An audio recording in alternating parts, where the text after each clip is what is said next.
बुलेटिनमध्ये आपलं स्वागत करते। बुलेटिनच्या सुरुवातीला एक ब्रेकिंग न्यूज समोर येते। भाजपचे पुण्यातले उमेदवार ठरले का अशी चर्चा आहे। पुण्याची भाजपची यादी आज जाहीर होण्याची शक्यता आहे। भाजपची पहिली यादी काल रात्री उशिरा तर अंतिम 100हून अधिक नावावर शिक्कामोर्तब करण्यात आल्याची माहिती आता मिळतीये।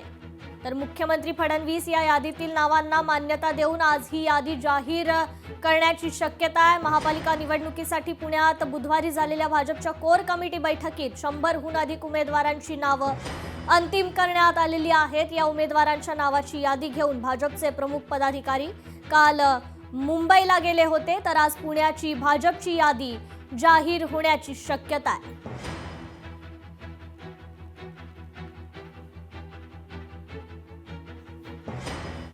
तर महापालिकेच्या उमेदवार निश्चितीकरता मुख्यमंत्र्यांच्या मॅरेथॉन बैठका सुरू आहेत। आज सलग दुसऱ्या दिवशी वर्षावर बैठकांचा सिलसिला पाहायला मिळतोय।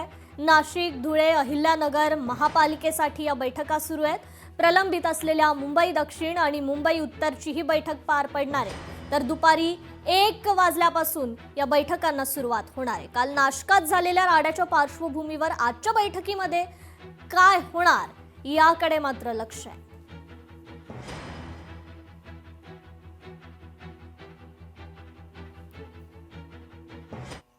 बातमी कोल्हापूर महानगरपालिका निवडणुकीसंदर्भात काँग्रेस पहिल्या टप्प्यातील उमेदवारांची यादी आज जाहीर करण्याची शक्यता आहे। काँग्रेसकडून पहिल्या टप्प्यातील अधिकृत 30 उमेदवारांची यादी आज जाहीर होण्याची शक्यता आहे।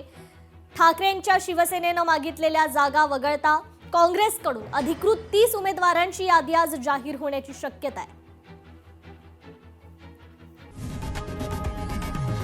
लोकशाही मराठी ऐका, पहा, जागरूक रहा।